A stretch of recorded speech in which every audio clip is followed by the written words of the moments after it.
না নুন তুলছো না পাপা।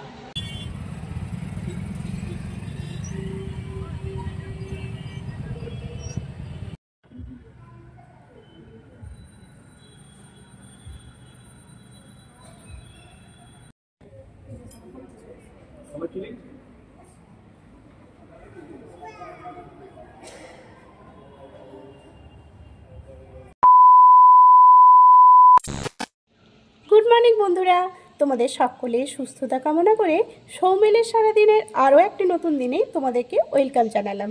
বরমশাই ছুটি আসার পর থেকে হঠাৎ করেই এদিক ওদিক করে ঘুরতে বেরিয়ে যাওয়া হচ্ছে, তা তো তোমাদের আগেই বলেছিলাম।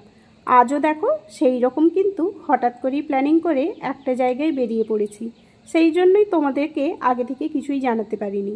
কোথায় যাচ্ছি, কেন যাচ্ছি, কে কে যাচ্ছি, সেটা তো তোমাদের আস্তে আস্তেই শেয়ার করব। তবে এই মুহূর্তে ট্রেন থেকেই তো তোমাদের সঙ্গে দেখা হচ্ছে, আর ট্রেনটা যখন দাঁড়িয়ে আছে চারপাশে পরিবেশটা এতটাই সুন্দর, তাই তোমাদেরকে একটু শেয়ার করে দিলাম। চলো চলো, এবারে কিন্তু ট্রেনটা চালু হয়ে যাবে, চারিপাশের পরিবেশটা দেখতে থাকো, তারপরে আবার তোমাদের সামনে আসছি।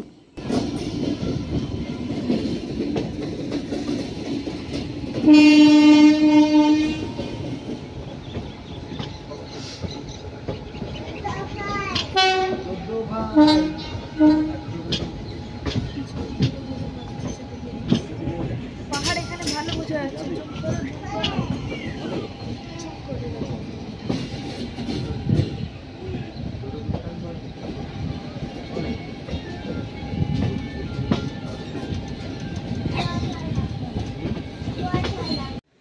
কিছুক্ষণ ট্রেন চললো, আবার দেখো দাঁড়িয়ে গেল। এইভাবেই করে করে কিন্তু ট্রেনটা অনেকটাই লেট করে দিয়েছে। আমাদের অনেকক্ষণ আগেই কিন্তু নেমে যাওয়ার কথা, কিন্তু এইভাবে স্লো হতে হতে কিন্তু অনেকটা লেট হয়ে গেছে। চারিপাশের এলাকা পরিবেশটা দেখে তোমরা কি কেউ আন্দাজ করতে পারছো কোথায় হতে পারে? চলো আর ওয়েট করাবো না, এবারে আমি নিজেই বলে দিচ্ছি। আমরা চলে এসেছি এনজিপির কাছাকাছি। আমার ভাই তো শিলিগুড়িতে থাকে, তোমাদের আগেই শেয়ার করেছিলাম, সেখানেই আমরা সবাই মিলে চলেছি। তো কী কারণ না কারণ সেটা তো আস্তে আস্তে তোমরা জানতে পারবে। এখন কিন্তু দেখো চোখে মুখে একটা আলাদা আনন্দ কাজ করছে কখন আমরা ট্রেন থেকে নামবো। আরেকটা কারণ আছে, নর্থ বেঙ্গলে তোমাদের দাদাভাইয়ের যখন পোস্টিং ছিল তখন অনেকটা সময় কিন্তু এখানে কাটিয়েছি, সেই কারণে সেই পুরনো স্মৃতিগুলো মনে হচ্ছে। ও আরেকটা কথা তো তোমাদের বলাই হয়নি, এই যে কালো যে মাফলার দেওয়া ছেলেটা, ও হলো আমার ভাইয়ের সম্বন্ধী। আমরা হঠাৎ করেই আসছি শুনে ওরাও কিন্তু একে একে যোগ দিয়ে দিয়েছে। হ্যাঁ, এনাকে চিনতে পারছো? আমার মায়ের কথা বলছি। তো চলো আস্তে আস্তে কিন্তু সবাই ব্যাগপত্র নিয়ে রেডি হয়ে গেছে, কখন নামবো। সাইড থেকে চা বাগানের সুন্দর পরিবেশটা তোমরা দেখতে থাকো, আর একেবারে রুমে গিয়ে তোমাদের সঙ্গে দেখা হচ্ছে। এই দেখো ফাইনালি কিন্তু আমরা ওদের রুমে এসে একেবারে ফ্রেশ হয়ে টিফিন নিয়ে বসে গেছি। গরম গরম কষা আলুর দম, চানাচুর আর ডিম ভাজা ছিল টিফিনে। এখন কিন্তু প্লেটটা দেখে আবার আমার জিভে জল চলে আসছে। তো যাই হোক, ছেলেকে নিয়ে বাবা কিন্তু আমার ভাইয়ের স্কুটিটা নিয়ে ব্যাটালিয়ানের বিভিন্ন ক্যান্টিন, হেডকোয়ার্টার সব কিছু দেখাতে নিয়ে যাবে বলে দিয়েছে। তো যাই হোক, বেড়াতে এসেছে, যার যেদিকে মন চাচ্ছে ঘুরে যাক, আর যার রেস্ট নিতে মনে হবে সে রেস্ট নিক। আর আমাদের চিন্তা হচ্ছে তাড়াতাড়ি রান্নাবান্না করে মোটামুটি একটু লম্বা টানা ঘুম দিয়ে বিকেলে কোথাও বেরোবো। তো চলো সবাই খাওয়া দাওয়াটাও করে নিই, আর এদিকে আমার ভাইপো আমার মেয়ে দুজনেই ছোট, ওরাও একটু খেলাধুলা করে নিই। চলো একেবারে রান্নাবান্না শেষে তোমাদের সঙ্গে দেখা হচ্ছে। ভাবলাম সবাই মিলে তাড়াতাড়ি রান্নাবান্না করে একটু খাওয়া দাওয়া করে রেস্ট করব। কোথায় থেকে আর হলো, সবাই মিলে যখন টিফিন করছি, ভাই দেখি চট করে টিফিন খেয়ে উঠে চলে গেল। কিছুক্ষণ পরে দেখি ধোয়াতে দুটো প্যাকেট। কি কাণ্ড ঘটিয়েছে জানো, এক হাতে চিকেন এক হাতে মাটন। সবার জন্য মাটন আর দুটো বাচ্চার জন্য চিকেন। কি আর করা যায়, একা খাওয়ার জন্য তো আনেনি, সবার জন্য। তো রান্নাবান্না হয়েছিল আলু পেঁয়াজ কলি ভাজা, মাটন, চাটনি, পাঁপড় ভাজা। তো খেতে খেতে প্ল্যানিং হয়ে গেছে বিকেলে আমরা কোথায় বেরোবো। তো যাই হোক, এখন দই টই খেয়ে একটু সবাই মিলে রেস্ট করি। কোথায় প্ল্যানিং হয়েছে সেখানে গিয়েই তোমাদের সঙ্গে দেখা হচ্ছে আর শেয়ার করছি।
যারা নর্থ বেঙ্গলে শিলিগুড়ি এই সাইডে থাকো, রাস্তাঘাটটা দেখে নিশ্চয়ই চিনতে পেরে গেছো আমরা কোথায় চলেছি।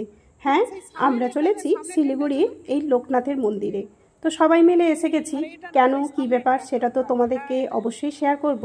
তো আস্তে আস্তে আমরা টোটো থেকে নেমে মন্দিরে ঢুকি, তারপরে তোমাদেরকে পুরো ডিটেলসটা শেয়ার করব হঠাৎ করেই কেন এই মন্দিরে এলাম। চলো, এবারে কিন্তু আমাদের নামার সময় হয়ে গেছে। নেমে আমরা মন্দিরে ঢুকি, আর তোমরাও আমাদের সঙ্গে চলো আর দেখতে থাকো।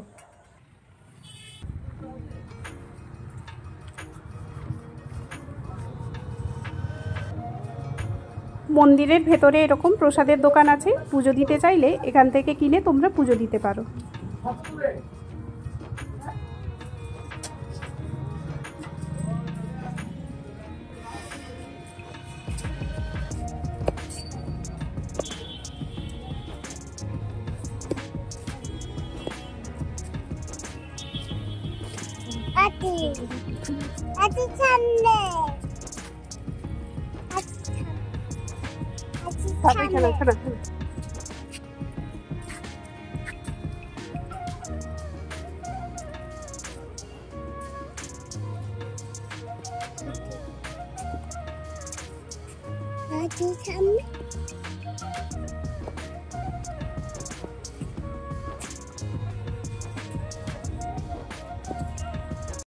দেখতেই পেলে আমরা কিন্তু মন্দিরে পৌঁছে গেছি।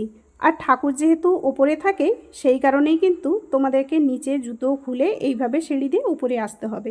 তবে জুতো রাখার জন্য কোনো পয়সা দিতে হয় না, তুমি নিজের মতো এক সাইডে জুতো রেখে অনায়াসেই কিন্তু সিঁড়ি দিয়ে এইভাবে উপরে চলে আসতে পারবে। আর দেখো, দাদা কিন্তু বোনকে হাতে ধরে নিয়ে একেবারে কিন্তু ঠাকুরের সামনে চলে এসছে। চারিপাশের পরিবেশটা খুবই সুন্দর, শান্ত, মনে হবে যেন তুমি বেলুড় মঠে বসে আছো। তো চলো আস্তে আস্তে ঠাকুরের সামনে যাই, তারপরে তোমাদের সঙ্গে পুরো পরিবেশটা চারিপাশে শেয়ার করছি। যদিও আমরা এসছি একটি বিশেষ কারণে, তো সেই কারণেই সন্ধেবেলা আসা, দিনের বেলাতে আমাদের সময় হবে না। তো দিনের বেলাতে যদি আসা সম্ভব হয় সেটা শেয়ার করছি, আর যদি না হয় তবে এই যে সন্ধেবেলা এসেছি, এইভাবে তোমরা চারিপাশে পরিবেশটা দেখো। বোন কিন্তু একটা মজা পেয়েছে, তাই দাদাকে নিয়ে বারে বারে উঠে যাচ্ছে আর নেমে যাচ্ছে, আর দাদাও কিন্তু বোনকে নিয়ে এইভাবে করে যাচ্ছে। তো চলো আস্তে আস্তে আবারও তোমাদেরকে দেখাই। এইভাবেই কিন্তু সিঁড়ি দিয়ে উপরে উঠে যেতে হবে। তারপরে দেখো, বড়রা যেমনভাবে নম করছে, আমার মেয়েও কিন্তু সেইভাবে করে যাচ্ছে। আর সত্যি এলে কিন্তু মনে হবে একেবারে বেলুড় মঠের শান্ত পরিবেশ। চারিপাশে দেখো সবাই কিন্তু এইভাবে বসে আছে। এখনও পুজো আরম্ভ হয়নি, ঠাকুরমশাই সন্ধে আরতিতে বসবেন। কিছু পুজো আগে হয়ে গেছে, তবে আমরা যেহেতু সন্ধে আরতির ঠিক আগেই পৌঁছে গেছিলাম, আমাদের নিজেদেরই ইচ্ছে আছে যে একটু সন্ধে আরতির সময় পুজো দেব। তো চলো, যতক্ষণ না আরতি হচ্ছে ততক্ষণ তোমাদেরকে একটু চারিপাশের পরিবেশটা যতটা দেখাতে পাচ্ছি একটু শেয়ার করছি। আচ্ছা, তার আগে তোমাদের সঙ্গে আরেকটা কথা শেয়ার করছি। আমার ছেলে হওয়ার সময় তোমাদের দাদাভাই এই দিকে পোস্টিং ছিল, তো সেই কারণে এইখানে ঠাকুরের মন্দিরগুলোতে আমার মানত করা ছিল। তো আমার ছেলে হওয়ার সময় যেসব জায়গায় মন্দিরে মানত আছে, মেয়ের বেলাতেও ঠিক একই মন্দিরে একইভাবে মানত আছে। আর আমার ভাই যেহেতু এখন শিলিগুড়িতে আছে, সেই কারণে এখানে থেকে পুজো দেওয়ার সুবিধের কারণেই কিন্তু আমাদের মূলত আসা। তো ছেলের বেলাতেও ঠিক একইভাবে এরকম ধুতি ওড়না দিয়ে আর প্রসাদ দিয়ে পুজো দিয়েছিলাম, আর মেয়ের বেলাতেও ঠিক একইভাবে করে নিচ্ছি। তো চলো আস্তে আস্তে কিন্তু এবারে পুজোর দিকে এগোতে হবে। ঠাকুরমশাই বারে বারে বলে যাচ্ছে যারা যারা পুজো দিতে চান তারা আস্তে আস্তে করে রেডি হন, কারণ কিছুক্ষণের মধ্যেই পুজো আরম্ভ হয়ে যাবে। যদিও এখন একটু দেরি আছে, তাই ভাবলাম চলো তোমাদেরকে একটু কিছুটা চারিপাশের এলাকা দেখাই। দেখো সবাই কিন্তু সন্ধে আরতির অপেক্ষাতেই বসে আছে। আর এই দিকে তো তোমাদেরকে দেখালাম সামনে থেকে একটা সিঁড়ি উঠে গেছে, আর পেছন সাইড থেকে এইখানে একটা সিঁড়ি গেছে। নিচে কিছু ঠাকুরের মন্দির আছে, সেটা তোমাদেরকে পরে দেখাবো। আগে ওপর থেকে যতগুলো দেখানো যায় সেগুলো দেখিয়ে দিচ্ছি। ওই যে জল দেখতে পাচ্ছ, ওর মধ্যে কিন্তু রঙিন মাছ কচ্ছপ ছাড়া আছে। এখন দেখা যাচ্ছে না, আমি যেহেতু আগে থেকেছি সেই জানি বলেই তোমাদেরকে সেটা জানিয়ে দিচ্ছি। আর একটা জিনিস দেখো, এইটা হচ্ছে মন্দিরের মাঠ। যারা ট্যুরিস্টে দার্জিলিং আসে, বাসগুলো কিন্তু এখানে রেখেই সবাই কিন্তু ছোটো গাড়ি নিয়ে পাহাড়ে ওঠে। আর এখানে লোকনাথের অনুষ্ঠানও হয়, মানে জন্মতিথি পালন হয়ে খুব বড় একটা অনুষ্ঠান হয়। এই মাঠেই কিন্তু সমস্ত খাওয়া দাওয়ার অ্যারেঞ্জমেন্ট থাকে। এক সময় আমিও থেকেছি। আর ওই যে সিঁড়ি থেকে নেমে যে নিচে মন্দিরগুলো বলেছিলাম, এইগুলো দেখো। আমি যখন এখানে থাকতাম বিপত্তারিণী পুজোর বার কিন্তু এই মন্দিরগুলোতে এসে করে গেছিলাম। দেখতেই পাচ্ছ ঠাকুরমশাই কিন্তু সন্ধ্যা আরতি দেখানোর জন্য একদম প্রস্তুতি নিয়ে নিয়েছে। তাই বেশি আর কথা বলবো না, আমরা পুজো দিয়ে কিন্তু বাসায় ফিরে যাব, কারণ আগামীকালও প্ল্যানিং আছে এক জায়গায় যাব বলে। তো ভালো লাগলে অবশ্যই কিন্তু চ্যানেলটি সাবস্ক্রাইব করে রেখো পরের ভিডিওটি সবার আগে পাওয়ার জন্য। আজকের ভিডিওটি কেমন লাগলো কমেন্ট করতে বলো না। চলো বেশি আর কথা না বলে টাটা করে বিদায় নিচ্ছি, আর তোমরা আরতির সুন্দর মুহূর্তটা উপভোগ করতে থাকো।